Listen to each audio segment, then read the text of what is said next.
Miradas de Artista Radio desde Mar del Plata, Buenos Aires, Argentina. Miradas, miradas de artista. Miradas, miradas de artista. El Aleph, dice Borges, es uno de los puntos del espacio que contiene todos los puntos. Según la Cábala, las letras del alfabeto son anteriores a la creación y el verbo divino se sirve de ellas para crear el mundo. Una poderosa metáfora que para los cabalistas no es metáfora sino verdad literal, de cómo el lenguaje crea la realidad, en lugar de meramente reproducirla o reflejarla. Si toda la realidad surge de las letras del alfabeto y todas las letras surgen de Aleph, el universo entero cabe en esa letra. Es este un fragmento del comentario de Carlos Gamerro en Borges y los clásicos. Al escuchar y leer, ustedes oyentes, como nosotros, reescribiremos los textos utilizados con la herramienta básica de la creación, el lenguaje. Ustedes y nosotros arrojaremos y recogeremos palabras al aire. Palabras al Aire se emite con los auspicios de Lágrimas de Circe, sello editor y librería virtual. Hacia Ítaca, certamen literario internacional. Una convocatoria anual desde Mar del Plata a todos los escritores de habla castellana. Y taller literario Despierta Palabra, que desarrolla ahora sus clases a distancia durante este programa.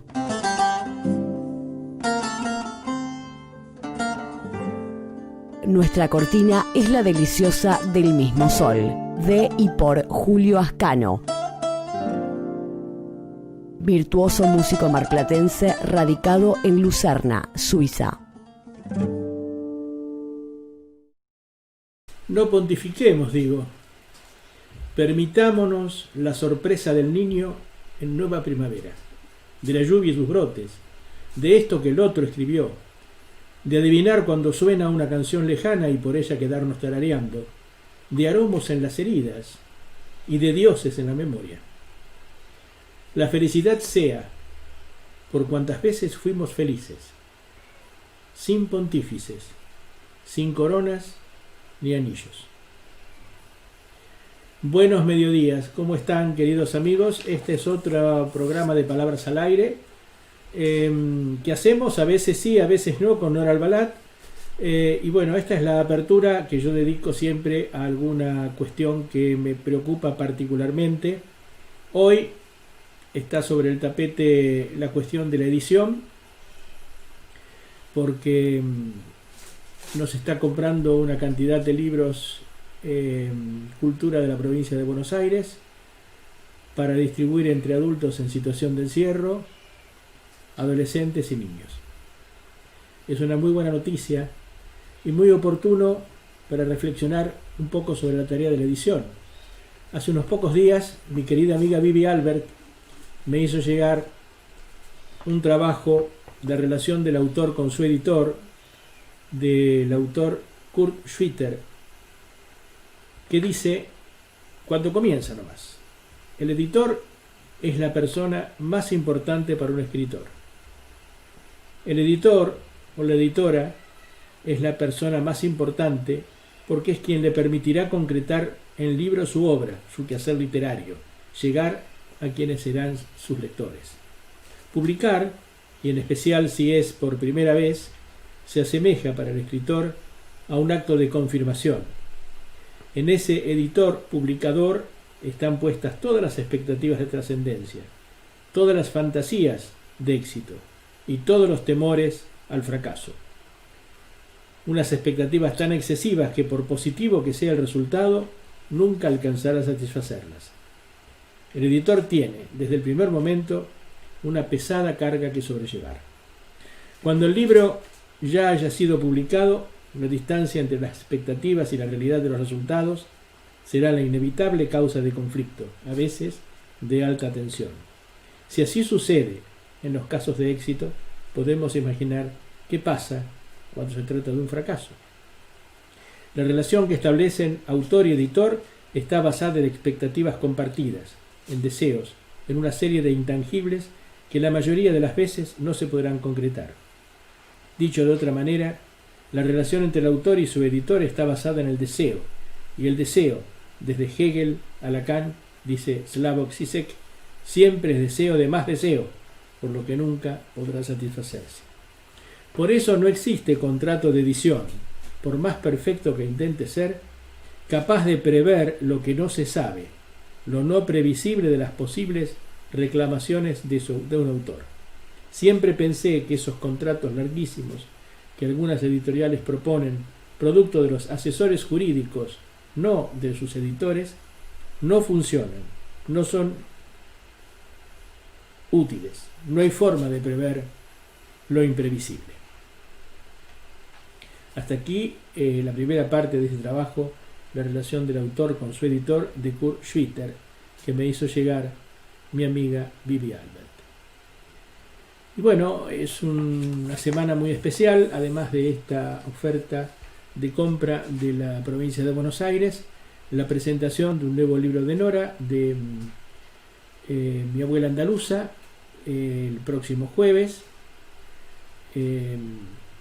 Acaba de ser este último jueves la presentación, por supuesto con suceso, por supuesto con muy buena recepción por parte de los videntes, y vamos caminando hacia nuevas ediciones. Lágrimas de Circe.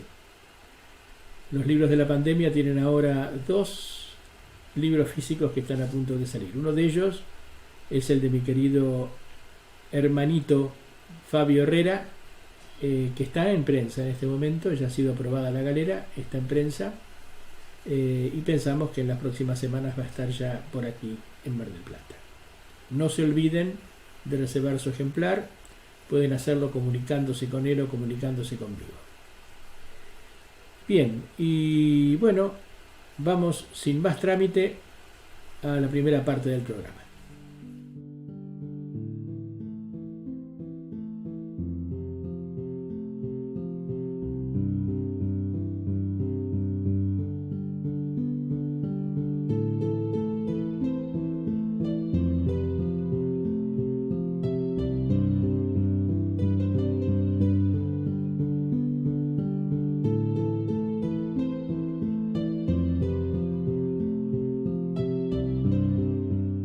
Nuestra perlita de hoy tiene que ver con la incorporación de una nueva columna dentro de nuestro programa, que es la relacionada con crítica literaria o crítica de libros, y les traemos a una autora fallecida no hace mucho, que ha sido objeto de numerosos homenajes, la señora Edna Pozzi, poeta y narradora de Pergamino, provincia de Buenos Aires, que ha tenido un paso muy importante por las letras, pese a que se ha notado poco, como en realidad toca a las grandes personas, ¿no? A los grandes escritores, que no están en la primera escena literaria, pero que nos encontramos con trabajos muy importantes. Bueno, y hoy nos ocupamos de El ruido del viento, una novela de Edna Pozzi editada por Carlos Lolé en 1989, con una tirada de 1000 ejemplares, cuyo tema son fragmentos de la vida de Santa Teresa de Ávila y América del siglo XX que se enlazan en un ir y venir entre la historia y la ficción. Libro de 163 páginas que tuvo una segunda edición de Pinchi Guerra en 1994, digitalizada en 2009. Fue primer premio de novela 1988 del Fondo Nacional de las Artes. Uno de los 3 epígrafes del libro, de Jorge Luis Borges, dice: al fin me encuentro con mi destino sudamericano. Quien hace la presentación de esta novela es nada menos que nuestra amiga María Cristina Di Lermia, de pura cepa perplatense, nacida y vecina de esta ciudad, de importante actividad literaria, es una excelente poeta, y además ha sido durante 4 años presidenta de la SADE Mar del Plata, SADE Atlántica.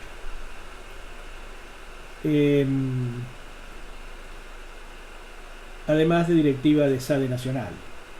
Publicó 6 libros de poesía, 15 antologías de poesía, ensayos literarios, temas de bioética y bioderecho. Ella considera que son sus reconocimientos más importantes el Lobo de Mar a la Cultura en la 26ª edición por trayectoria literaria 2014 y la Pluma de Plata de la Sade Mercedes 2016 y Diploma de Honor del Senado de la Nación por trayectoria y aporte a la cultura en 2018. Bien, Cristina Dilernia, te escuchamos. Hola a todos, soy María Cristina Dilernia. Carlos, te agradezco muchísimo tu invitación.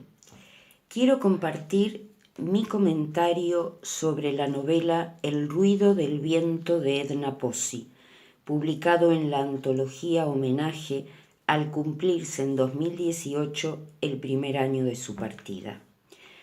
Traigo a esta gran escritora y promotora de los derechos de las mujeres por la vigencia del mensaje de esta obra, editada en 1989, cuando apenas comenzaba a visibilizarse la discriminación de la mujer. El ruido del viento parte de los hechos atroces sufridos hace más de 400 años por un personaje histórico y religioso emblemático como lo es Teresa de Ávila y su fortaleza para enfrentar a una familia y a una sociedad que le eran despiadadamente adversas. A partir de ahí, Pozzi nos trae al presente, donde tantas Teresas sufren día a día sus propios combates. Debo adelantar, recordando a Sábato, que de la lectura de esta obra no se sale indemne. Comienza describiendo la apertura del ataúd de Teresa en 1583, 9 meses después del entierro, cuando se encuentra su cuerpo intacto. El relato es cinematográfico, provoca al imaginario con sonidos, colores, olores, silencios, gritos, imágenes. Hay viento en las páginas y nos dice tanto o más que las palabras, las que expresa y las que calla. Con una narrativa superlativa, Pozzi logra que hoy, 437 años después, uno la sienta andando los caminos de aquella Teresa y la sienta hacer propia su vocación de lucha. De alguna manera lo expresa cuando dice Pozzi que para el lector ha hilado trabajosamente estas letras, esa suma de resplandores y heridas, esa intemperie acechante, ese lanzarse al bien con todas las potencias del espíritu y sin flaqueza corporal. Y pone en palabras de Teresa este concepto extraordinario. Cuando se escribe, también se busca no encender el cirio de la buenaventuranza, sino forzar la palabra para que logre rescatar esos conos de luz que hablan de una dicha perdida, porque toda palabra es solo restos de luz. Pero volviendo a la singular narrativa de Pozzi, la vida de Teresa de Ávila que nos acerca tiene la intención de mostrar al lector lo que hoy continúa sucediendo, y es casi inevitable identificarse tanto con Teresa como extrañamente con la autora. En palabras de Bilbao Richter, Pozzi no solo imaginó a Teresa de Ávila, anduvo por su tierra hispana para sentirla en su situación histórica. De ahí que su recuperación literaria muestra un yo enmascarado o un yo asumido desde el sí mismo. Es que hay en el decir de la novelista una especie de encantamiento por el cual la obra se nos hace autobiográfica. Juana Arancibia cuenta que Pozzi afirmaba: en mis libros está la verdadera historia de mi vida. A veces parece narrar Teresa de Ávila, otras Edna, otras alguna Teresa de hoy, entrelazadas todas en un juego en el que no se sabe ni importa si habla un narrador omnisciente, testigo o protagonista. Todo es tensión en la obra. La trama sostiene una reseña minuciosa del sentir de Teresa ante sus más íntimos dilemas, ante un paisaje que tanto la contiene como la expulsa, ante el dolor que le causa la sociedad, ante el dolor que le causa en otro allá hace más de 400 años. Todo es fuerza en la escritura, porque todo es fuerza en la mujer, y esa misma fuerza mantiene un constante equilibrio entre la intensidad de certezas e incertidumbres, predominando ese ascetismo de Teresa de Ávila al que no es ajena su bravura, cuya vida fue vehemente como lo fueron sus vacilaciones y sus convicciones y sus combates. Diría que la vida le jugó a Edna Pozzi una carta similar, encontrando respuestas no solo en la literatura, sino también en su dedicación a la reivindicación de la mujer. Pozzi describe escenas tremendas en contraste con situaciones cotidianas, destella luces y horadas sombras haciendo lúgubre las escenas. Por ejemplo, cuando habiéndose removido las piedras de la tumba, dice que el ataúd se encuentra perdido en su furtiva noche de ojos de murciélago. O redondea un relato con una imagen que atrae con la potencia de su simpleza, mientras abrían el ataúd. Un caballo cerca de la tumba miraba fijamente el cielo, las nubes. Y lo vemos, al caballo, al cielo y a las nubes. Esta figura tal vez sea un símbolo de lo imperturbable del destino. También recrea el nacimiento de Teresa, soñado primero y vivido después por su madre, quien aún en el vientre la sentía una criatura feroz y cismática que estaba con los ojos abiertos. Un poder, eso era, un poder frío y despiadado que tenía que ver con la inocencia, con la clave final de la inocencia. La obra toda remite a un concepto de sábado. La sumersión en lo más profundo del hombre suele dar a las creaciones literarias y artísticas de nuestro tiempo esa atmósfera fantasmal y nocturna que sólo se conocía en los sueños. Debo destacar la dimensión poética de esta narrativa. Textos en una prosa colmada como su poesía de lujosas masas verbales en estado de incesante eficacia poética, como lo definió Januzzi.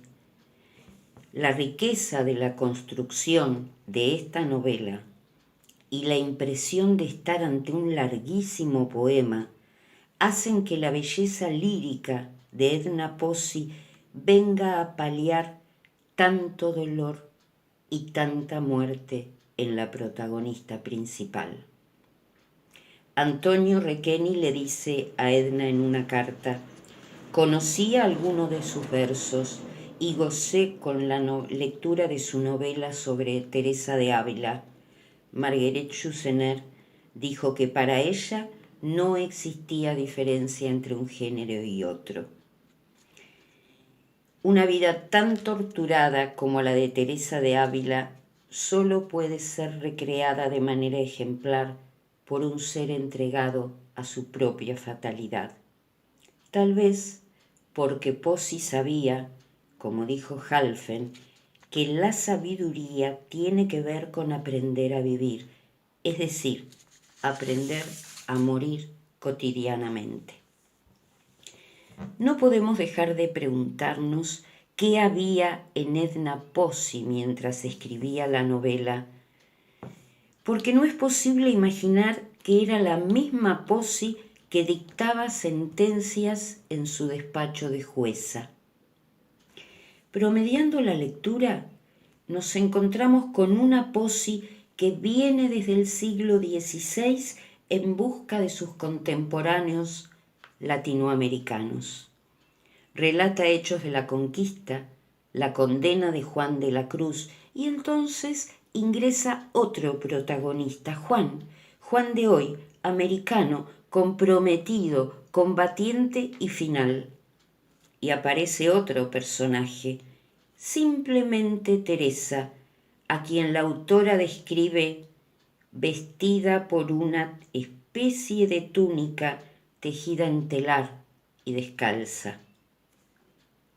Es la Teresa de hoy, caminando en las tierras del otro lado de los Andes bajo el sol cegador del Perú, con sus múltiples ojos apostados en esta América en la que, al igual que sucedía en aquella del siglo XVI, todo estalla y se transforma. Una Teresa, como dice Pozzi, convocada a permanecer, la misma de siglos antes, pero más terrosa, como un jardín que las palomas hubieran abandonado.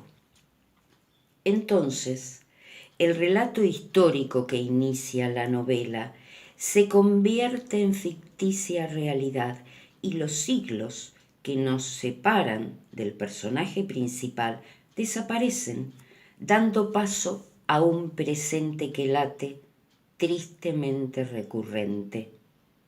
El lector forma parte del hoy y de lo que hábilmente la novela va lanzando a lo porvenir, siempre de la mano de Edna Pozzi, tal vez parafraseando a Bonfoy, porque se necesitan profetas que nos anuncien los desastres y despierten las conciencias. Me he preguntado acerca del título de la obra y elegí la idea del viento como único elemento que todo lo une a través de los tiempos. Curiosamente, en mi imaginario se convirtió en el grito del viento, un viento que grita, un viento vivo sublimando el universo, el de Edna Pozzi, el de Teresa de Ávila, el de la Teresa de América, el de Juan y el de tantas Teresas partidas que caminan día a día el mundo con fuerza inagotable. Agradeciendo una vez más a Carlos, advierto que no es casual estar hablando de esta obra, El ruido del viento, en este programa Palabras al aire. Aire que al moverse se transforma en viento, con su ruido y sus gritos. Muchísimas gracias a todos.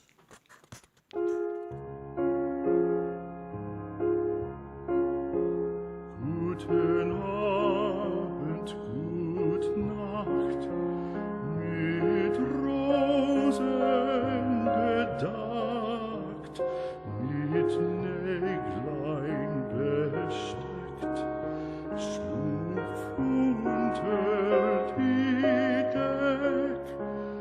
Morgen früh, wenn Gott will, wirst du wieder geweckt. Y a continuación llega al estudio mayor de Palabras al Aire Irma Berolín. Irma, querida amiga, poeta, narradora, reside en Buenos Aires, estudió letras en la Facultad de Filosofía y Letras de la Universidad de Buenos Aires y también en grupos de estudio particulares. Entre otros, obtuvo el primer premio municipal Eduardo Mallea por su novela La Mujer Invisible, el primer premio internacional Horacio Silvestre Quiroga, el primer premio internacional de Puerto Rico Fundación Luis Palés Matos. Ha sido traducida al inglés y al alemán. Ha publicado los libros de cuentos Hay una nena que gira, Premio Fondo Nacional de las Artes 1987. La escalera en el patio gris, primer premio de encuentro de escritores patagónicos. Una luz que encandila, premio Ciudad del Colorado, provincia de Formosa 2010. Y una foto de Einstein tocando el violín, primer premio, 9º concurso nacional Macedonio Fernández. Las novelas El puño del tiempo, premio MC 1993-94, y El camino de los viajeros, primer premio internacional de novela Mercosur, ediciones Universidad Nacional del Litoral 2012. El poemario de Madrugada, ediciones del DOC, Buenos Aires 2014. Es también autora de literatura infanto-juvenil, La gata sobre el teclado, La lluvia sobre el mundo, La fantástica familia Fursati, El misterio del loro, El ferretero del tornillo perdido, etc. Por su libro Los días, obtuvo el primer premio de poesía de la Fundación Victorio Campo, Horacio Hermani, 2014. Su quehacer ha sido incluido en antologías nacionales. Citamos Mi madre sobre todo, compilada por Marta Ortiz y Gloria Lenardón, editorial Fundación Ross, 2010, y diversas antologías extranjeras. Hace unos años, Irma Birolín me preguntó, así que vos fuiste muy cercano a Joaquín Januzzi. Sí, bueno, entonces tenemos que conversar, tenemos que vernos y tenemos que charlar. Y así fue. Hemos conversado un poquito por redes sociales y ahora en esta oportunidad este regalo inmenso que nos ha hecho Irma con este video. Ustedes van a ver que habla de ella y de los gatos. Además de todos los premios y de todas las obras que ha publicado, ella les va a comentar los últimos trabajos que ha hecho, los últimos libros que ha editado. Realmente una maravillosa pieza esta que le regala Irma Birolín a nuestro programa Palabras al Aire. Con ustedes entonces, señora poeta, señora narradora.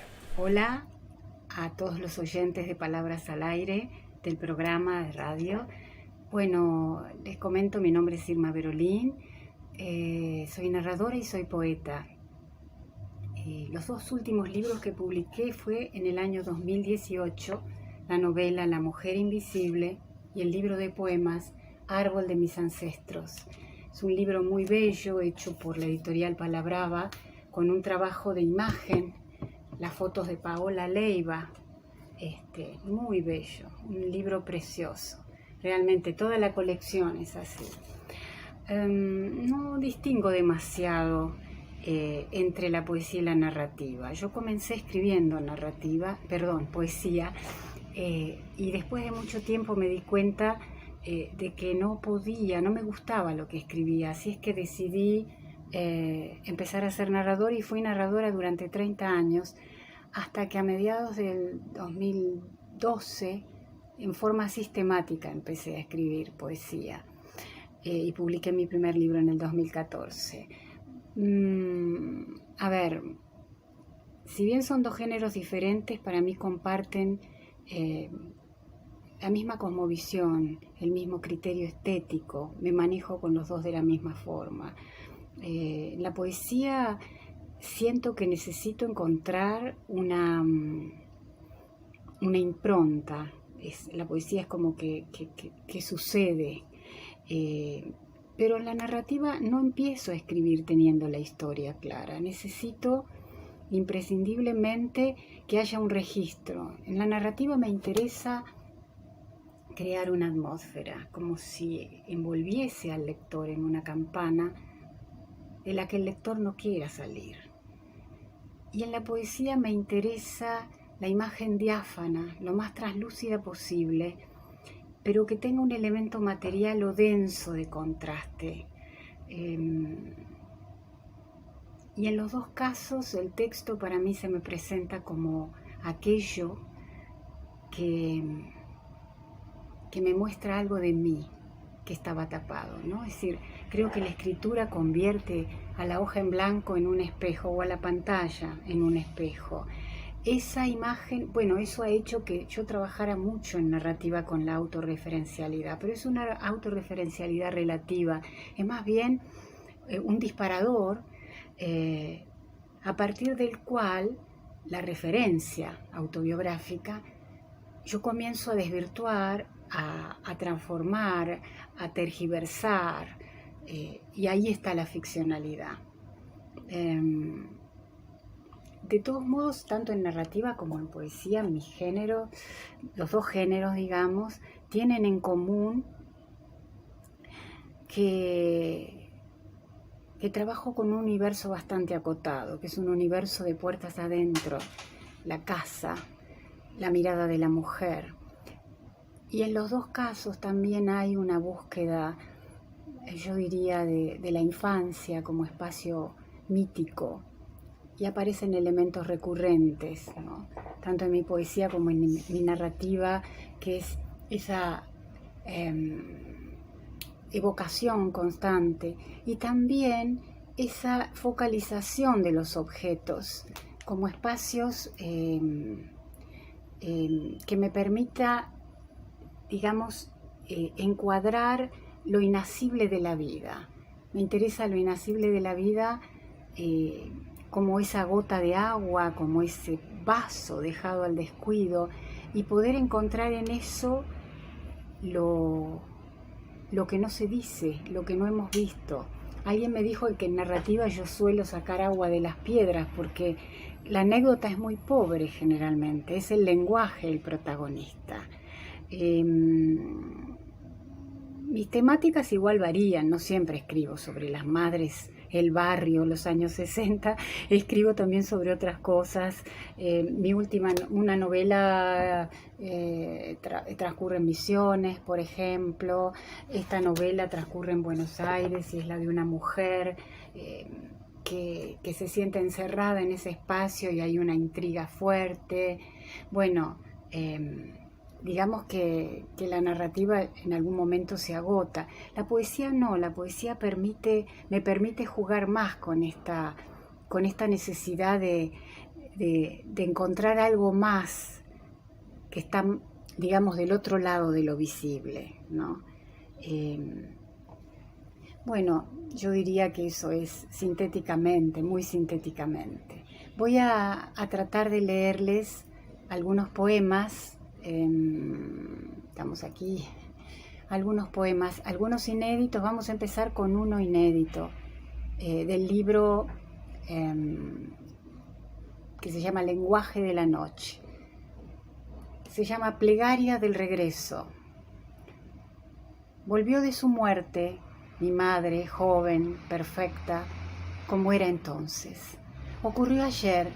Yo estaba sentada con los codos apoyados sobre mi rústica mesa, la mirada perdida mientras mis dedos deshacían miguitas de pan, hasta que por fin dejé despanzurrado y pura costra el básico alimento de Dios.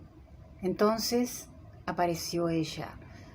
Al verla, amé más que nunca ese cuerpo de madre generoso, hecho de luz y torbellinos. Si nos hubiésemos parado frente a un espejo, ella bien podría haber sido mi hija o yo misma 30 años atrás. El amor entre nosotras ha permanecido intacto, como intacta es su carne, para siempre, desde que tengo recuerdos. Abastéceme, madre, con tu mirada, dame de comer, de beber, haceme dormir con la suavidad de tus palabras, búscame 1000 veces porque sigo perdida, arrópame, amamántame, madre, con el relato de un cuento cerrado en un final feliz. Mi hambre ha crecido demasiado y en su desmesura se ha tragado mi vida entera.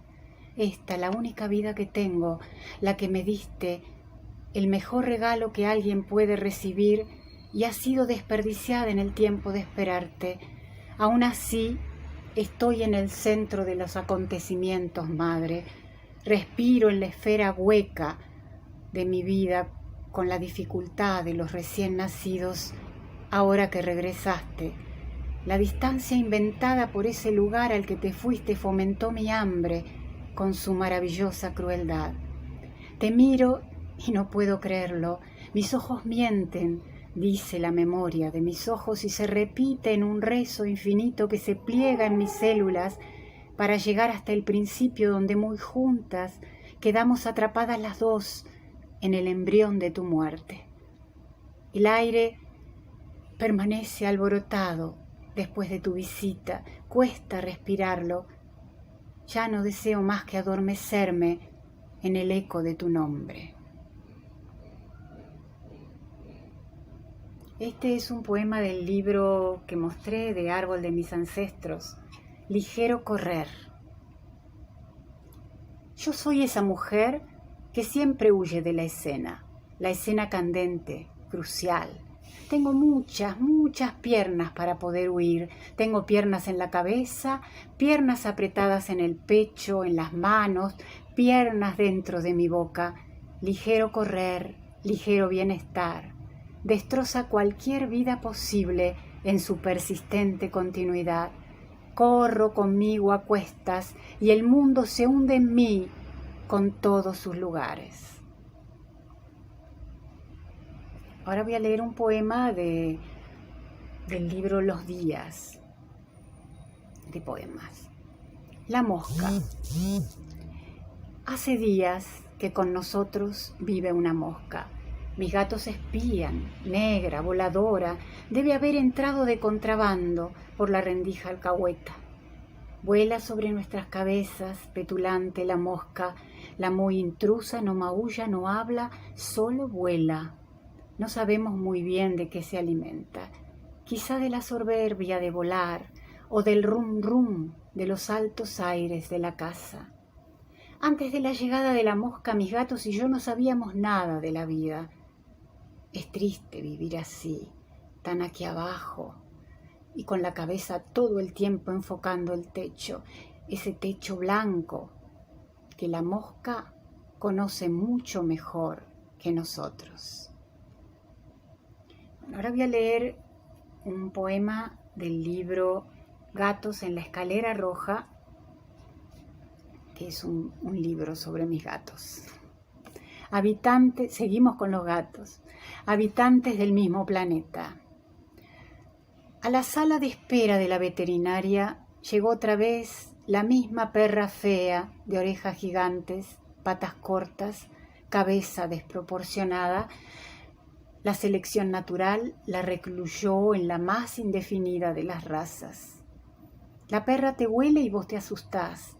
Con ese cono de acrílico alrededor de tu cabeza pareces un gato extraterrestre. Vos y esa perra son probablemente habitantes del mismo planeta, pero no. La perra lleva una capita con estampado príncipe de Gales. Eso le da un aspecto demasiado terrestre.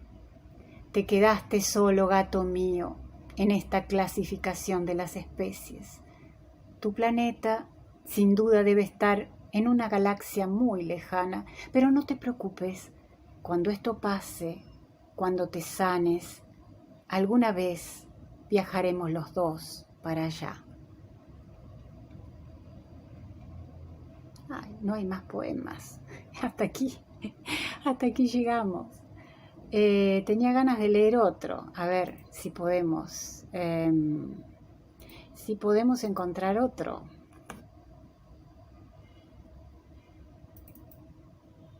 Me ahogo en el fuego y me quemo con el aire. Mi voz se solaza en la mentira, grita dentro de mí el silencio. Soy una mujer que habita el país de nunca jamás. Gateo sobre mis propias palabras que son muelle, ancla, puente. Me deslizo sobre los afilados márgenes. No quiero estar aquí, no puedo irme allá. Fuego y aire trastocaron su sustancia para mí, que estoy hecha y deshecha por lo que no sabe crear ni puede destruir. Un mudo balbucea mi nombre, yo voy hasta su boca y me vuelco en ella con toda mi humanidad, desmadrada, incierta, insustancial, mujer armada con tiritas de viento, sola en la compañía de sí misma, ahuecada y despierta con ojos anhelantes, desvestidos y anhelantes.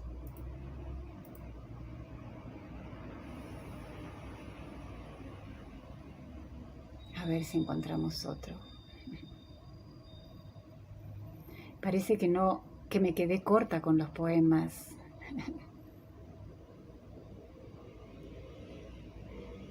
A ver acá. El alma no tiene título tampoco como el anterior. El alma se escapó de nuestros cuerpos. Quedamos en carne viva, amarrados a la estupenda noche que perpleja nos vio morir y nacer. Los ojos de la noche nos han desvestido hasta devolvernos ese primer llanto con que nos asomamos al mundo. La noche nos regresa a la antigua luz que conocimos antes de llegar hasta aquí. Con estos huesos y estas palabras fragmentadas, deshechas en el filo del hambre. Bueno, aquí me despido. Muchas gracias.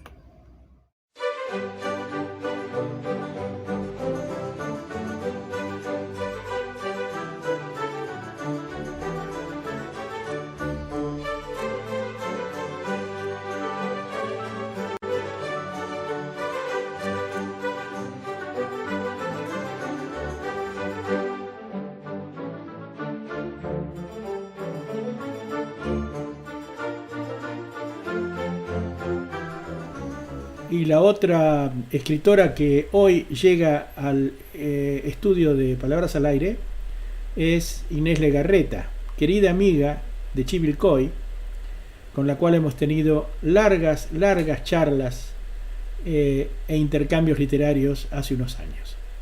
Yo recuerdo que en 2012 yo estaba trabajando en mi libro de cuentos, que finalmente publiqué en 2015, y le pedía a Inés que me diera su parecer, le mandaba trabajos míos para que ella opinara. Yo admiraba cómo escribía, cómo su narrativa, sus libros de tango, que eran tan lindos, tan románticos, tan amorosos. Va a hablar un poquito ella de eso, ¿no? Y ella me decía: Carlos, muy lindo, sí, pero lo tuyo es la poesía. Parece mentira, pasaron los años. Inés siguió escribiendo cuentos. Yo presenté en 2013, creo que fue, La turbulencia del aire en la Feria del Libro de Mar del Plata, su libro de cuentos japoneses. Y después, oh maravilla, se puso a escribir poesía. Dijo que la poesía le daba una libertad que la narrativa nunca le había ofrecido. Maravilloso. Bueno, yo apreciaba seguramente en su narrativa, en sus libros de tango, el contenido poético que tenían, ¿no? Eso es lo que me atraía, seguramente.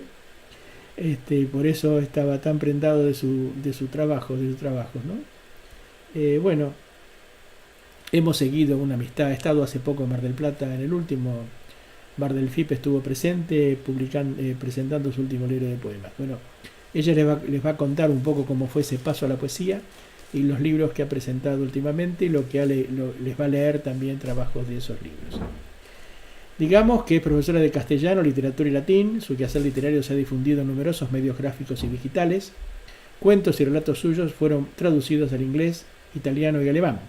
Entre otras, fue incluida en las siguientes antologías: Los cuentos de la granja, Antología de poetas y narradores civilcoyanos, Metáfora plural, Pasacalles, Cuentos sin permiso, Brujas, Cuentos históricos argentinos y otros. Ha obtenido primeros premios y reconocimientos por su trayectoria, otorgados por instituciones y organismos gubernamentales y privados. Publicó narrativa breve en El bosque y otros cuentos. Su segundo deseo, La dama habló, con el que fue premio municipal. La turbulencia del aire, los cuentos japoneses que les comentaba antes. La imprecisa voz que me sueña.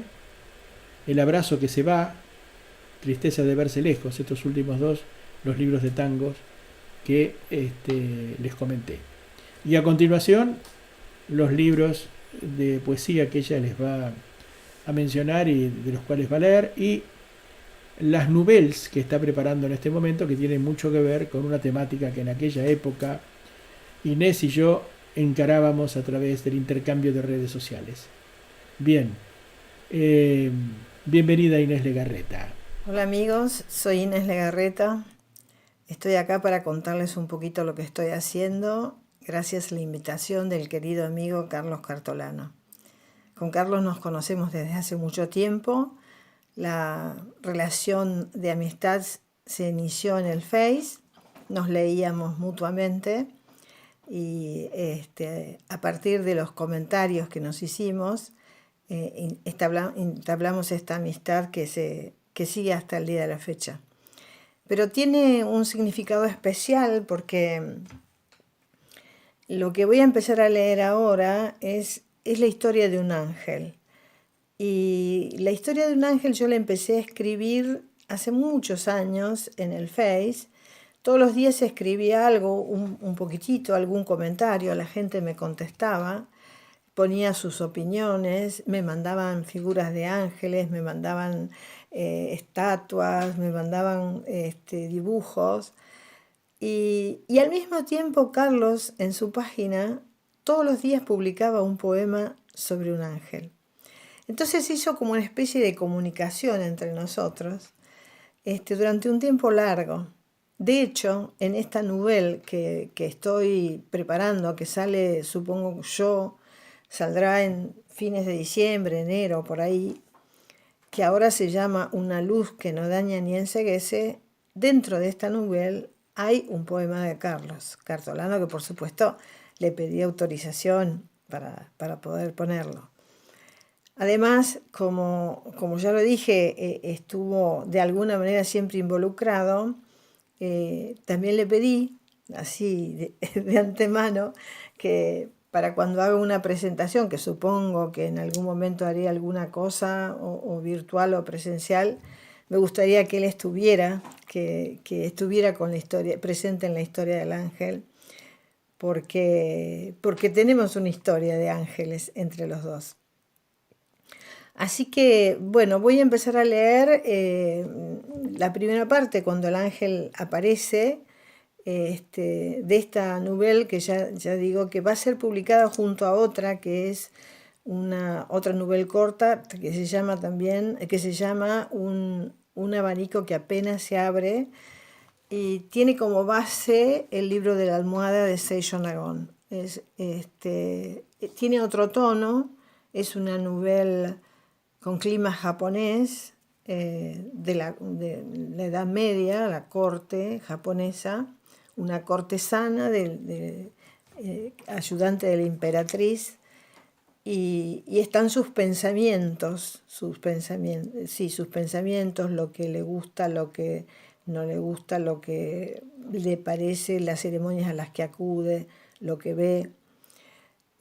También acá está Carlos, porque debo decir que Carlos me invitó hace unos cuantos años también a presentar un libro mío que se llama La turbulencia del aire, que son cuentos japoneses, y lo presenté en Mar del Plata en una feria del libro, y todo fue a través de Carlos. Así que Carlos está totalmente involucrado con este nuevo libro que va a salir, que son las dos novelas, un abanico que apenas se abre y una luz que no daña ni enceguece. Para empezar, les voy a leer la primera parte, el inicio del ángel. Miró por la ventana y vio al ángel. Tenía un ala chamuscada que llegaba hasta el piso y las plumas de color barro, pegoteadas y encimadas como la piel de los cocodrilos. El olor la llevó a su infancia, cuando en la quinta de los abuelos metían las gallinas en agua hirviendo para desplumarlas, una vez degolladas y después de haberlas dejado colgar de un árbol para que largaran toda la sangre en un recipiente que adquiría dimensiones de tortura. Pensó que habría que bañarlo o tirarle unos baldazos con agua y detergente. Parecía un hombre entero, desnudo, abriado en un ala. ¿Venía a anunciarle algo? Se estudiaron un largo rato. El ángel no hablaba y ella no sabía qué decir. No había en él nada sobrenatural que infundiera miedo o asombro. Hasta tenía la barba crecida y despareja de los que no tienen ganas de afeitarse todos los días. Era un ángel viejo, además. El vello que le recubría el pecho y las piernas estaba despintado en su mayoría. Así que ella dedujo que no reunía las condiciones básicas necesarias para poder trasladarla por el cosmos. Por el contrario, seguiría en la tierra, pero ahora custodiada por ese ángel que se le había aparecido como a María. De todas maneras, no dejaba de esperar algo milagroso. Pasaron segundos, minutos y nada que anunciara un vuelo inminente, el despegue hacia el más allá. Solo los ojos tenían una resiedumbre inusual, la luz del fuego o de los carbones encendidos en la noche. Por esos ojos únicamente, no por las alas ni por la desnudez que llevaba con la naturalidad del aire, supo ella que venía del cielo. Atravesar tanto tiempo para llegar herido a su ventana en una noche de verano. Tendría que darle asilo entonces. ¿Era esto lo que el destino le deparaba? ¿Escribir libros, ensayos, poemas, cuentos para esto? Otro relámpago cruzó la noche y después el trueno hizo vibrar las paredes. Le hizo señas de que abriría la puerta principal, porque si iba a permanecer allí, aunque sea en un tiempo de prueba, mejor que no entrara por la ventana. Así entran los trasnochados, los inconformes, los errantes. Pero no le hizo caso. Empezamos mal, le dijo ella, y él sonrió abiertamente mientras se tiraba largo a largo sobre la cama. Así alta la luna, mujer en tierra, desdén del ángel o huida, los árboles del sueño miden la distancia. Mujer desangelada, la luna rojiza del bosque la convierte en piedra y no duerme. Bueno, así comienza, ese es el comienzo de Una luz que no daña ni enceguece. Como ya dije, tengo 7 libros de narrativa publicados, cuentos, cuatro de ellos de cuentos, y 2 novelas anteriores que tienen el tema del tango, con el cual con Carlos también tuvimos una correspondencia muy linda. Esas novelas se llaman El abrazo que se va y Tristeza de verse lejos. Y bueno, a él también le encanta el tango, así que en ese momento estuvimos muy comunicados también. De mis libros de poesía voy a leer algunos poemas de La puntada invisible, que es el primero de 2016. Voy a leer el poema 2. Elegí para leer los que tienen que ver con las relaciones familiares, padre, madre, hermanos. En general escribo mucho sobre eso, como una indagación sobre lo familiar. Poema 3, de mi libro La puntada invisible. El olor triste de unos sillones me deja pensando en mamá y en mí, como 2 mundos que no tuvieran más que sol o niebla, y se entregaran al abandono o la quietud, los colores perdidos, los escalones, los vidrios limpios de las ventanas y las puertas, igual que en los sueños, una y otra vez.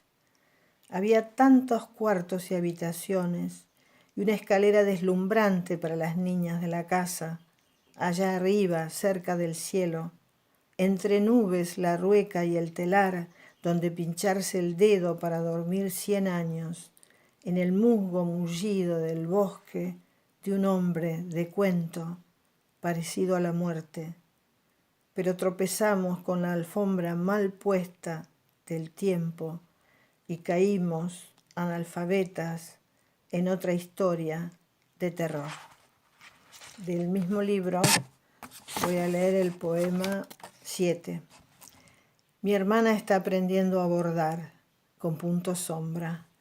Una puntada casi invisible. Yo escribo.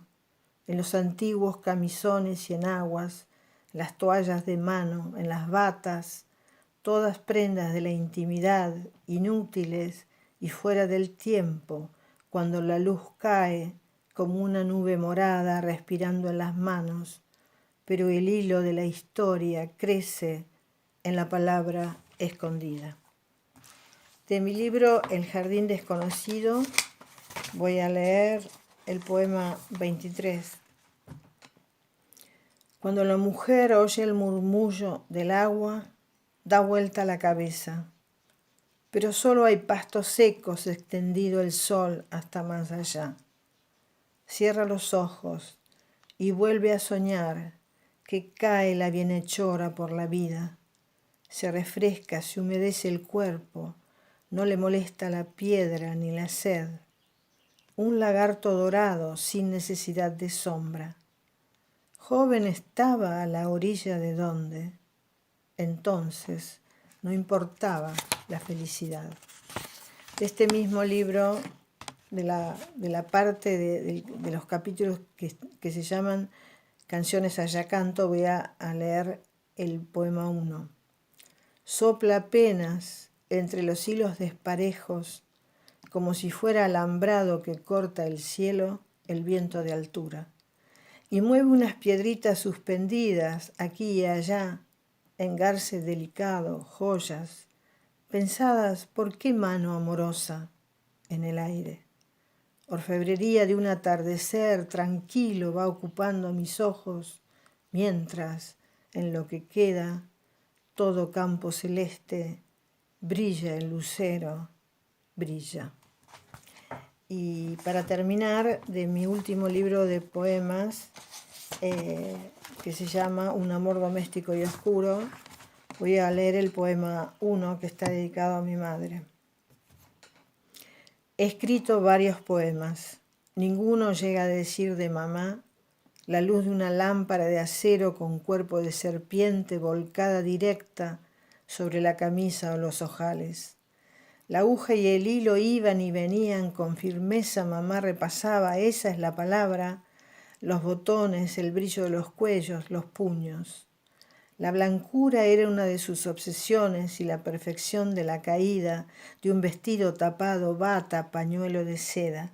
Siempre el perfume con ella, en el escote y en el pelo ondulado de joven, en los cajones de los placares y en cuanto importaba, simple y natural, su elegante indiferencia a casi todo.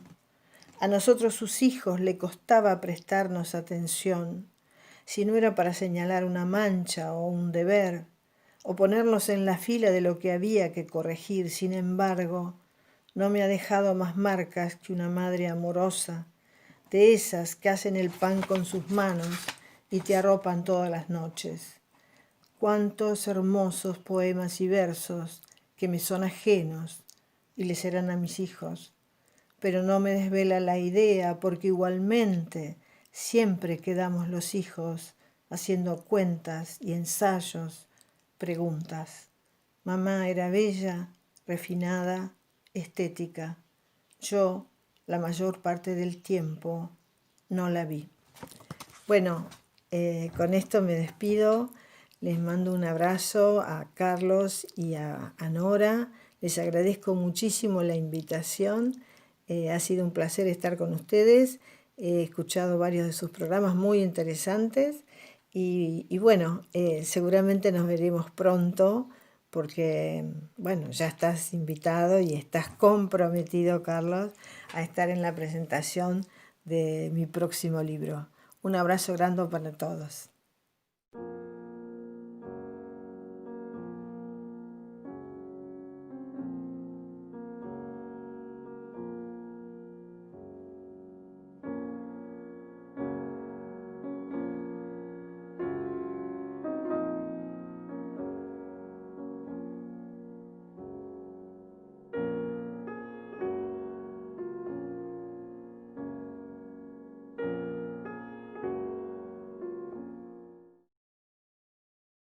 Bueno, cuando vamos llegando al final del programa es cuando le damos la oportunidad a nuestros seguidores, a quienes escuchan y miran nuestro programa, para que piensen en algún ejercicio de taller.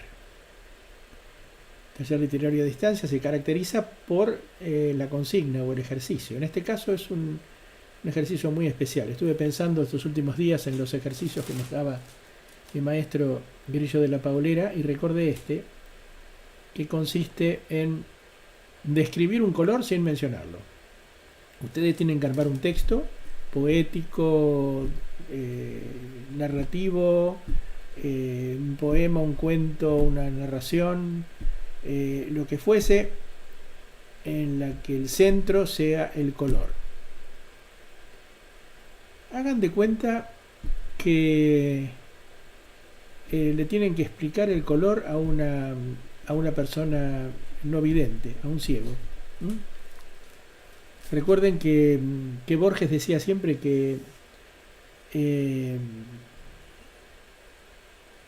los ojos del ciego no eran la noche, sino que eran un color determinado, una cierta claridad. Él hablaba del amarillo, por ejemplo. Bueno, describan un color recurriendo al tacto. ¿Mm? ¿Se puede describir un color con el tacto? Hay colores que se sienten de determinada forma en la piel y otros que se sienten de otra, con cierta temperatura, con cierta rugosidad, con cierta suavidad. Describan los colores de acuerdo con olores y sabores. Esto también. Y describan los colores de acuerdo con sonidos. Los colores tienen determinado sonido asociado. Y finalmente, describan los colores de acuerdo con las emociones. El efecto emotivo del color verde y el efecto emotivo del color rojo seguramente son diferentes. Dije rojo recién, bueno, Borges diría que el verdadero color es el colorado y es el número 1. Así que bueno, eso es una buena descripción, la de los números también. Bueno, esto ha sido todo por hoy.